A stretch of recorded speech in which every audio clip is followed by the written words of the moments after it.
ఈరోజు చింతల్ బస్తీలో ఉన్నటువంటి ఈ చాలా ఓల్డ్ హాస్పిటల్ ఇది.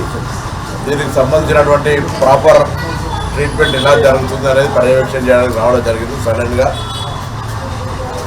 ఇక్కడ ఉన్నటువంటి వాళ్ళందరూ కూడా వార్డుల్లో తిరగడం కానీ ప్రజలకు అన్ని రకాలుగా సేవ చేసేటువంటి కార్యక్రమం జరుగుతోంది. సందర్భంగా హైదరాబాద్ సంబంధించిన ఇన్ఛార్జి మంత్రిగా నేను కానీ జిల్లా కలెక్టర్ గారు, జిహెచ్ఎంసీ కమిషనర్ గారు 3 అంశాల మీద ఒక ప్రాధాన్యత ఇచ్చి ఆసుపత్రులు, పాఠశాలలు, అదేవిధంగా హాస్టల్, వీటితో పాటుగా శానిటేషన్ భవిష్యత్తులో కూడా ఇటువంటి ఆకస్మిక తనిఖీలు చేయడం జరుగుతుంది.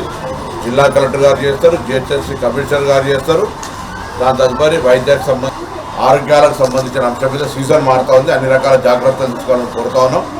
రాష్ట్ర ప్రభుత్వం చాలా పర్టికులర్గా వైద్యానికి సంబంధించి చాలా ప్రత్యేక శ్రద్ధ తీసుకుంటున్న ఈ సందర్భంలో ఎటువంటి ఇబ్బంది రాకుండా పేదలకు ఉచితంగా అటు విద్య ఇటు వైద్యం అందేటువంటి చర్యల లోపల చిత్తశుద్ధితో పనిచేయాలని ఈ వృత్తిలో పనిచేస్తున్నటువంటి ఉద్యోగులందరికీ విజ్ఞప్తి చేస్తాను. తప్పకుండా ప్రభుత్వం తరఫున కొన్ని సమస్యలు పరిష్కరించాల్సింది. ఉదాహరణకు ఒక డాక్టర్ నియామకం చేయాల్సింది. అట్లా కొన్ని అంశాలను కూడా అక్కడ స్థానిక ప్రజలు అధికారుల దృష్టికి కానీ ప్రజాప్రతినిధుల దృష్టికి తీసుకొస్తే వాటిని కూడా పరిష్కారం చేసి ఆసుపత్రులు, పాఠశాలలు, హాస్టల్ అన్నీ సరిగా నడిచే విధంగా చర్యలు తీసుకోబడుతుంది అనేటువంటి మాట మనం చేస్తాం.